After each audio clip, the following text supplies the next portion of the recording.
Hi, folks. Welcome to Chapter 5, Lecture 3. I'll be talking about a very rare phenomenon called ball lightning. But before that, what we talked uh, in the last lecture, I would like to show you something more. Discussed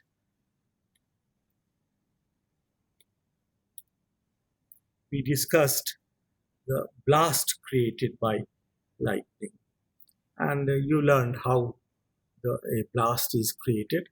And one of the victim, I've seen number of victims inside the house, blast created, everything shattered. One of the long story about blast is the uh, Bijli Mahadev, as I talked yesterday. So this photo I did not show you yesterday. I would like to iterate here. As you see here, this is the hillock, and on the backside of it is a valley where the two rivers flow, Beas and Parvati. And the Bijli Mahadev is still at little higher height, and this is the temple of Bijli Mahadev. In fact, that is at higher height. The buildings in the front are at lower height. That is in two-dimensional figure like that. And the mast you see is misunderstood by many as a metallic mast. It is not a metallic mast. It is a very high, as you see, something like 60 feet high wooden mast. And it has a very silvery brown color. And that is why it is misunderstood as metallic. For ages, there was no construction there. But something around 9-10 years back, these two communication towers have been erected there. And since after the erection of these communication towers, which are totally metallic, as you see, and they have lightning protection on the top, the lightning has stopped striking on the temple, and it strikes now on the mass. So the pujari, the worshipper, is very unhappy. He wants these masks to be taken away. Let me talk a little bit more or show you some photograph. Yeah, so this is the entrance, as you can see, even on the yeah, you can see the entrance here. Close in the next slide to the entrance, and this is Bijli Mahadev. In Hindi, it is written there. So that is the entrance of the temple, and this is my colleague, also involved in these lectures, Dr. Bharat Singh Rajpurohit. I talked about typical construction in Himachal Pradesh. As you see here, these are logs, and in between the logs, this portion is nothing but of stones, and everything here, mainly two materials, wood and stones, are used in the construction. This is just adjacent to the main building temple, and this is another one in a remote area. As you can see, the construction of a house with the ceiling made out of stones, flat stones, and there is no metal involved here. In the Bijli Mahadev temple, there is only one metallic uh, body there, as I explained in the last lecture, and that is to cover this portion with a, say, inverted V shaped tin. This portion is covered. That's all. And that's a floating metal, not connected to the ground. And this is the temple entrance. And this here at the back of this, in the depth, there is that metal. Otherwise, everything else is made out of wood and stone. And this is the temple which on the deity of Shiva, which gets blasted, which get shattered because of the blasts. So this explains a little bit more about its conditions, and when the only metal available there is on the top of this temple, the lightning is attracted by that metal. That's a sharp edged tin, and the charge goes inside and creates the blast, as I explained.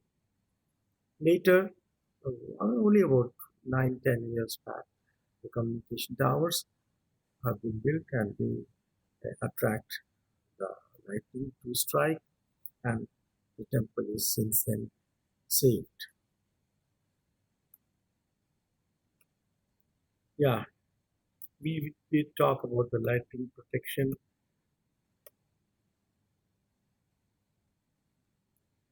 Yeah, this is the simple passive metallic conductor, lightning conductor, we call it also, and that is connected with metal strips over the periphery of the ceiling, external ceiling, and this is the when the lightning is protected with a metallic lightning conductor, simple conductor on a mast. The angle, the angle with which the zone of protection is determined, either 30 or 45. 30 is stringent protection zone. Important things should be within 30, and less important things can be within 45 angle, inverted cone, you can say. And because when you take 45 degrees as an angle, there is a possibility that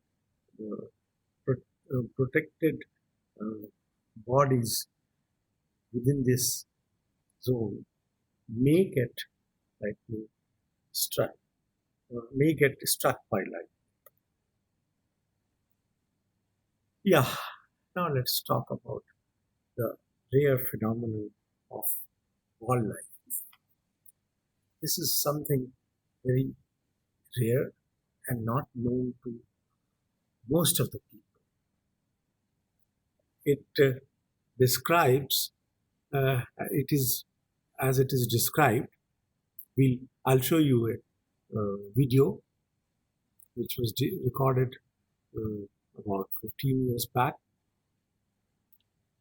It is described as a cluster of luminous particles emitting orangish red color light. The color of light may change depending upon the soil, because these cluster of luminous particles are given rise from the soil. So the composition of soil may change this color. Having a near spherical shape and size ranging from that of a tennis ball to football, or even bigger,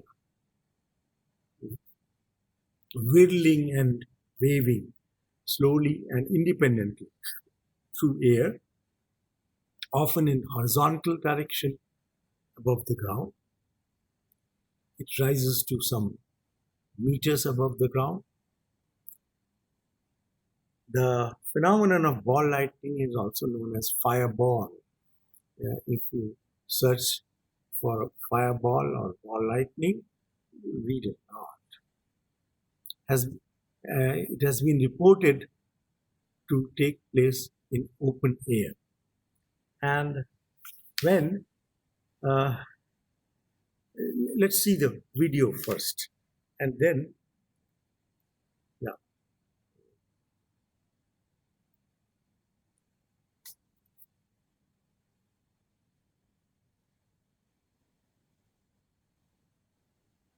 yeah, as you see that this has been recorded in 2003, 17 years back, when it took place in northern India.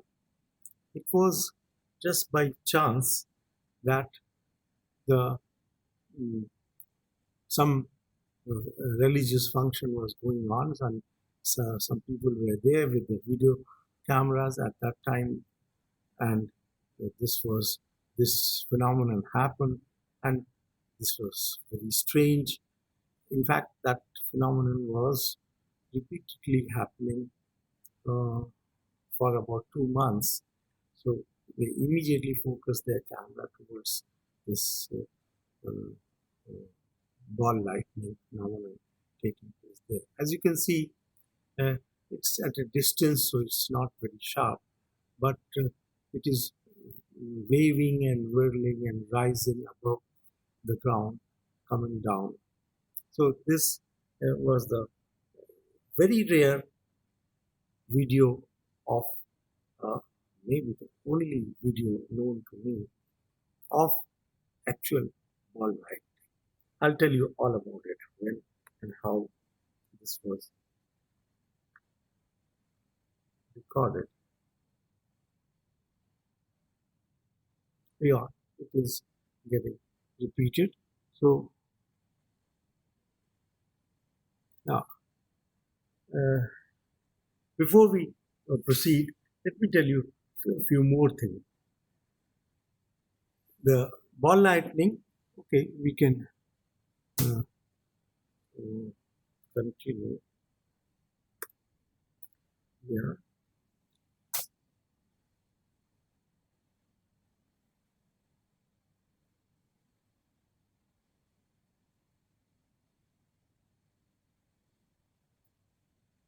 Why is it not?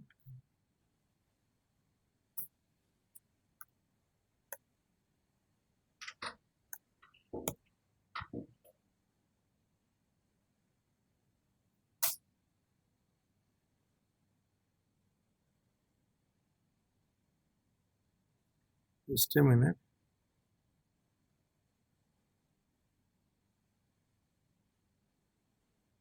Yeah, let it continue, and I'll talk about it. So this phenomenon is accompanied with low intensity of sound, and the sound, we can say it's a hissing sound, as I mentioned, the hissing sound in star corona, and uh, it it also has some pungent odor. I mean, if you come close to it, you can smell some pungent odor, and that odor can be of nothing else except that of ozone. It lasts few seconds to a few minutes, as it has been observed all over the world, and mainly in remote areas. It has been observed even uh, inside an aircraft or inside a sailing ship, and uh, it waves with the wind. But if the wind speed is very high, it won't be there.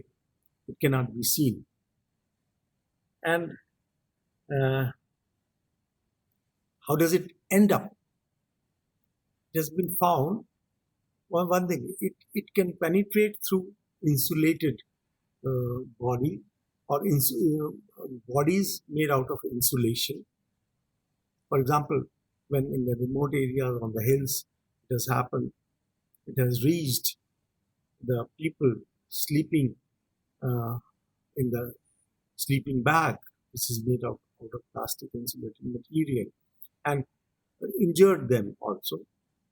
So it can reach inside through insulated bodies, and it may end up in water, or if it comes across a metallic conductor, it may end up uh, in the metal. You can imagine why. The metals have high conductivity, and these are charged particles which get conducted there. If you want to really get rid of it, you just blow air and it will go away from you. Otherwise, it can cause harm to you. Uh, yeah, yeah. In 96% of the cases reported of the site of ball lightning says that it has been reported after the lightning strike or during the thunder, because the main source of charge known for ball lightning has been for the lightning strike.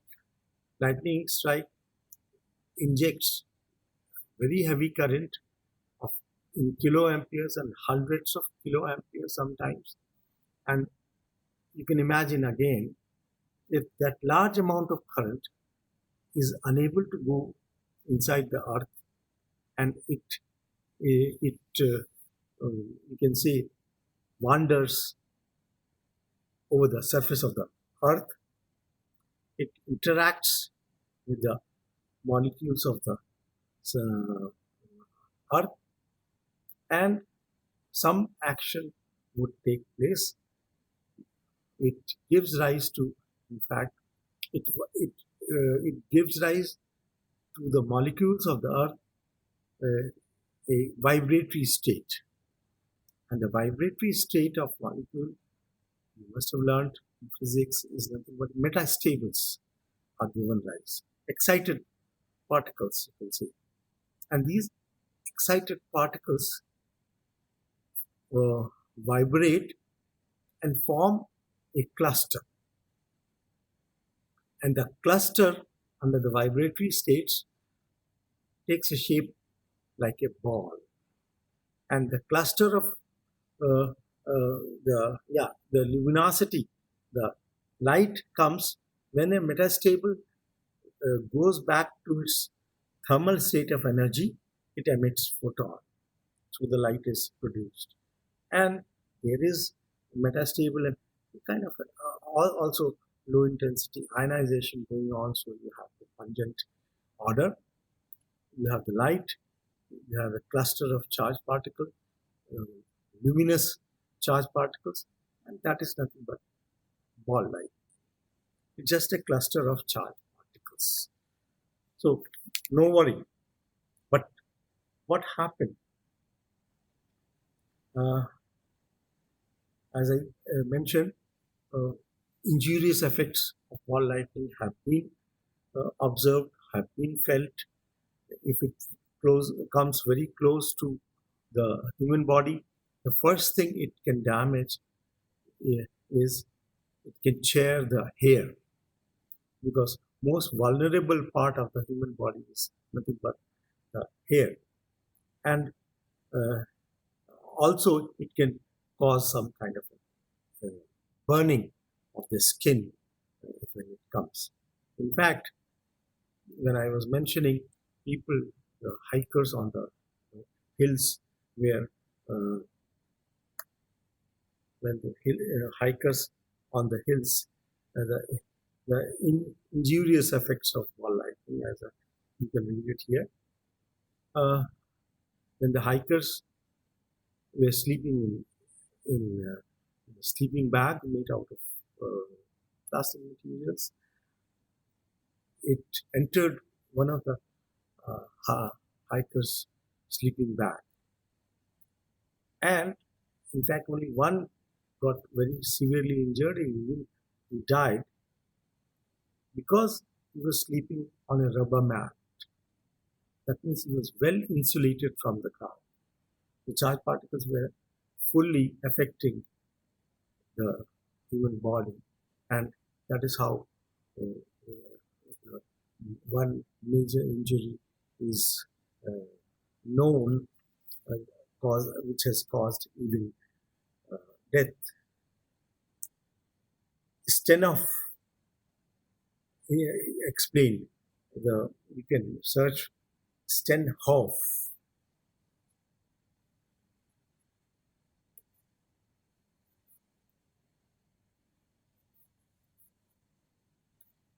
He uh, he has written a book, and he has reported uh, an incident which took place uh, in 1978, but he has uh, mentioned about it uh, in 1992 in his book, Aggressive Ball Lightning Incident.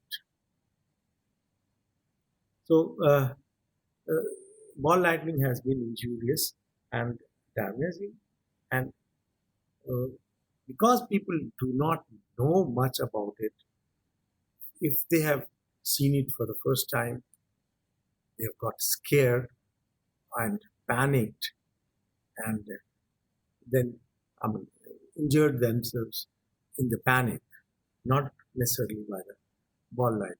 That is what happened actually in in, uh, in UP, that is in the northern India, in 2003.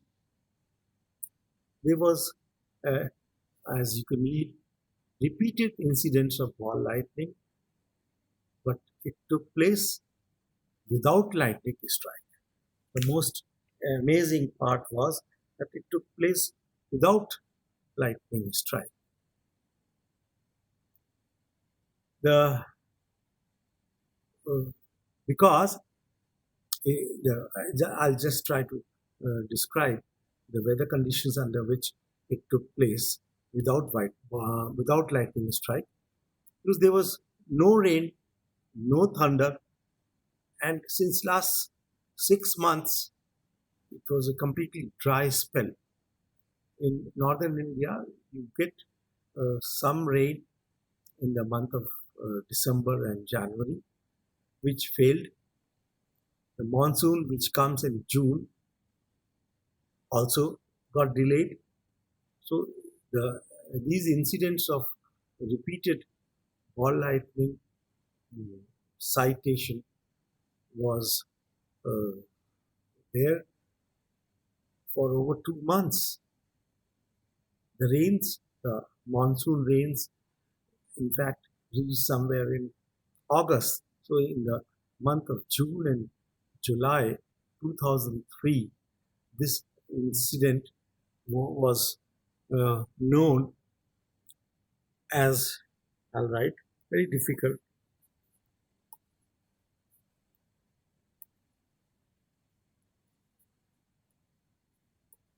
Munochwa, something which bites the face. It was locally given the name, and there was a lot of misunderstanding what it is. People didn't know. One day, my interest came up more, and I realized it is nothing but ball lightning.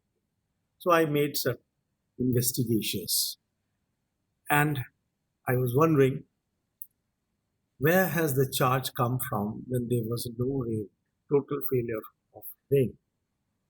And another thing, because of the dry spell, the resistivity of the soil, dry soil, goes very high up.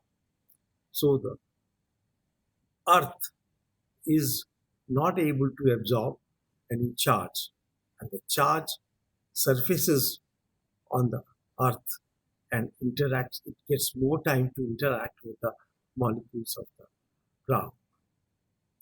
So the idea went in my mind that it is nothing but the man-made source of charge which is causing it, because from the nature no charge is coming. And for the man-made uh, uh, source, there were three culprits for that. One, electric traction. Then in the area there used to be a lot of power theft, and current in neutral and ground wires, as you know, would always be there. That's normal. Even electric traction is normal. Power theft is abnormal.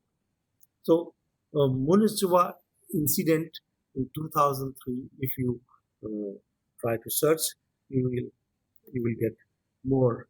You'll be able to inform yourself more. So, electric traction. What happens in electric traction? The single phase power supply to electric traction at 25 kV by conversion from two-phase 132 kV, two phases of 132 kV transformer introduces highly unbalanced conditions in the distribution network. And the return path from the locomotive is nothing but rail. As I have been mentioning, that the current never dies. When at 25 kV, the power is drawn, the potential at the rail is still maybe a few volts, but you can say almost zero. But the current drawn from the overhead 25 kV line by the locomotive, which is of the order of 350 amperes, that is continued, and that goes to the rails while the locomotive is moving. So this kind of power supply is made with substations which are located at every 40 kilometers. So a substation of 25 kV single phase converted from 132 kV two phases covers on either side 20 kilometers. And in the 40 kilometer span of traction or the track, there may be more than one locomotives, and each drawing something like 350 amperes. So the total current drawn from the substation could be of the order of 1000 of amperes, and that is injected back. That is injected on the rails, and rails are not grounded. Rails are connected to the transformer only at the substation. So the locomotive may be something like 15-18 kilometers away from the substation. The circuit is completed over the rail, and the current is brought to the substation over the rails. It is interesting to know that when under such conditions, not the total current reaches back the transformer. Only about 55 to 60% of current reaches back to the transformer, because you can imagine the rails have very high resistance. They are not very good. It's made of steel. They are not very good conductivity it has. So only about 55 to 60% of the current reaches back the transformer. What happens to the 40% of the current? And if there are three locomotives in the span of 40 kilometers, something like 400 to 500 amperes of current is being lost on the way and is not able to reach back the transformer. Where does it go? So I have explained everything. Rails are made of uh, for, made responsible for providing the return path, and for the highest possibility of 4 engines, the total current may be 900 to 1000 amperes, and the 40% of it, the current, uh, something like it could be even more than 400 amperes under worst conditions. Where is it going? It gets strayed over the surface of the ground or the earth, and uh, because because the rails are not grounded, so it goes straight on the surface of the ground, and under the bad conditions of weather, the soil resistivity had gone because of the dry spell of over 6 months. The soil resistivity had gone so much up that that the current was unable to go inside the earth, and that gets some time the current to interact with the molecules of the earth, produces metastables by the molecules at vibratory state, and then forming cluster and forming the mm, ball light. Interesting thing is that it was always seen in the night. The ball lightning phenomenon, which continued for more than 2 months, was always seen only in the nights. Why? When in the peak of summer, June and July, no rain, during the day, it's very windy in this area. So when the wind blows, you can imagine the metastables are not able to form cluster. They are not, the ball lightning is unable to get developed. And in the night, there's always a lull in this season. So the metastables, vibratory state of molecules, form a cluster which waves and waves around and reaches towards the insulated bodies, human being sleeping on the terrace because of the hot weather, or sleeping in the open. It uh, comes near them. It has been coming near them and scaring them. People got injured more because of the scare when they ran away and hit something. But some people also did get injured when the ball lightning came very close to them. They burned their hair. And that is what, when I read in the newspaper, it struck me that it could be ball lightning. Then I investigated more and found the cases of ball lightning. Another source of charged particles or the current on the surface of the ground is power theft. In this area, the power theft was very common, and when the power is stolen from the live wire, the return path is not the neutral. The return path is over the ground, and the ground is unable to carry away the return current inside the ground, and it surfaces over the ground and adds to the total charge particle, or total current surfacing on the ground. So an estimate revealed that a certain location, even 40% of the power supplied is stolen and accounted for as losses. That was known. We made more investigations. Yeah, by the way, we went to a electric traction substation. We measured the input current to the overhead traction wire and also the return current. What I mentioned, only about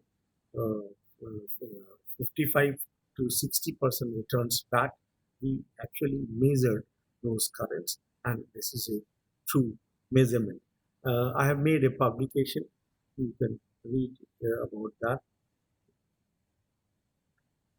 Uh, all single phase theft are accomplished by providing the return path for completing the circuit by simple connection to ground instead through the neutral wire, as I mentioned. And yeah,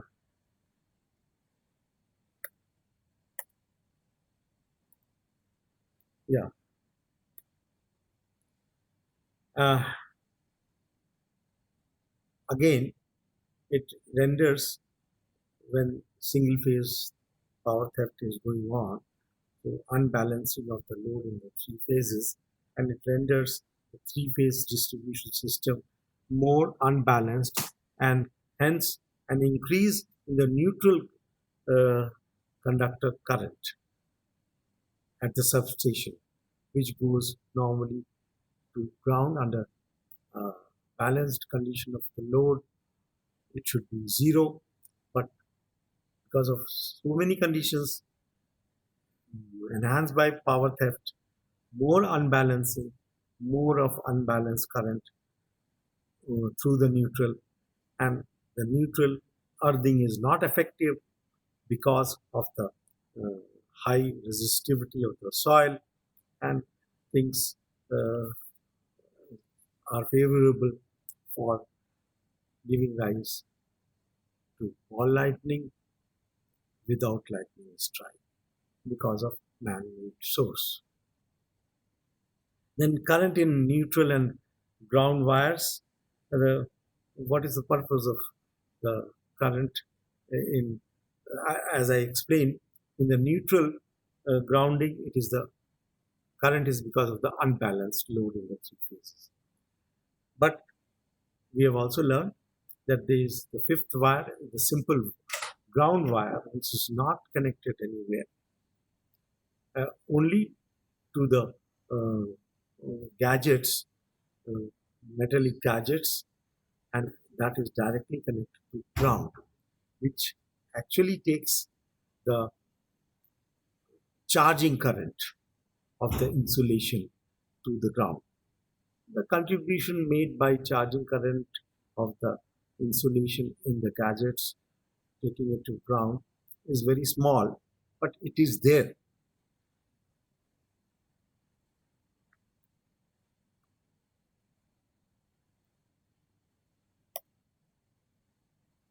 Uh, Sorry.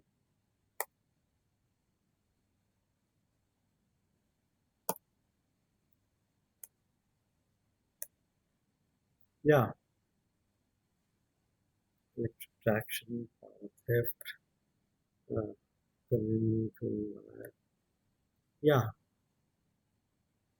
So that was the man-made source of giving rise to ball lightning, which, let me tell you, which has never been reported from anywhere else in the world, and it was very typical phenomenon in the year 2003 in the northern India, and people were panicked for over 2 months. And when I studied everything, I said, as soon as the rains come, the whole phenomenon will disappear. And it did happen. In the first half of August, rain, delayed rains came over to this area, and the phenomenon was not observed anymore. And since after that, it has not been observed again. Now, how do you protect from ball lightning? As I said, if you just blow air, the cluster of charged particles would uh, get blown away. It's very simple to uh, protect yourself and not get panicked. See, the incidence of sighting of ball lightning has reduced over the century. In the earlier days, it was much more. You can imagine why. There was not so much of metal on the surface of the earth as it is today. You have all over transmission lines, electric traction, so much of metal in the building construction. Do you think it was there hundred years back? And this ball lightning phenomenon was always there on this earth, hundreds of years back. Incidents have been reported. The communication was not that strong, but people have cited and reported. People have not been able to photograph. The photograph what you saw is a very rare photograph, and it was just by chance that it could be photographed. Today, if it comes up, you may have more of video recording for such phenomenon. But even 17 years back, it was difficult. It was just by chance that it was recorded what you have just seen. And due to more metal on the ground and more number of grounded metallic objects provide conducting path for charged particles, or it doesn't let develop such kind of cluster of charged particles, that is ball lightning. The prevention of occurrence of the rare phenomenon of ball lightning from man-made charges can be achieved by making the grounding in electrical installations more effective, even during the dry season, particularly during the adverse conditions of the dry season. Another very, I would just introduce you to that, a mythical interpretation of ball lightning. As I see it, suppose ball lightning by the natural source after the lightning strike under the uh, uh, thundery conditions develops in the dark, in the night hours. Ball lightning develops more in the dark, as I mentioned, because there is more of probability of lull, air not moving in the night than in the day. So, suppose you see a ball lightning at a distance in total darkness and try to interpret what it could be. When in the olden days, the knowledge was not there, people were just wondering what could it happen. One person said, "Oh, it appears it's a black cobra, which cannot be seen in the dark, and it has the in the darkness of nights when people would have seen the ball lightning, the fireball, they would have interpreted it like a naga money." What is naga money? It is said that the naga, that is the black cobra, takes the money, that is light emitting body. Money is light emitting body. He takes from its hood out and puts it on the surface and dances. So it is waving and whirling. So and especially during the monsoon rains, during the month of August, and dance. The black cobra would dance, putting it on the hood, on its hood. It was more seen in the month of August, when the lightning was frequent, when the monsoon comes to this region, and it was ball lightning was interpreted as a body which emits light, which the black cobra normally has inside its body, and uh, when it is in good mood, it brings it out and waves and whirls, and that is not seen. Only the light emitting body is seen, and that is known as Naga Mani. Mani is something which emits light. But let me tell you, no cobra has ever been uh, found to have such kind of light emitting body inside its own body.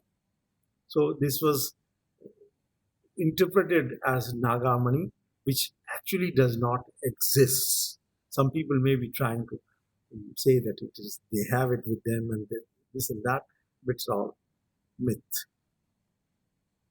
So with this about the ball lightning and lightning, I would like to finish uh, the chapter 5. Uh, you can read the summary, what I have brought it here. Lightning and ball lightning, myths, religious and colloquial, prevail due to lack of scientific knowledge. As Bijli Mahadev, I narrated, and ball lightning as Naga Mani, I narrated. Uh, then the uh, development of ball lightning, incidents of ball lightning are becoming lesser and lesser on the earth with the development, and lightning protection techniques of living being and structures have also been developed. Main thing is when the thunder roars, go indoors. For every human being, that is applicable. I did not mention, but it does happen. Number of animals get electrocuted because of the lightning strikes. It's just like human being, the the damage to the animal world is also very, very. Cattle herds. I have seen a group of something like 10 elephants which got electrocuted in Assam because of lightning. There's so many incidents. So beware of lightning. Thank you very much, and we will then see. Thank you. And references you can see in these are the books written by me and Dr. Bharat Singh Rajpurohit. And thank you very much.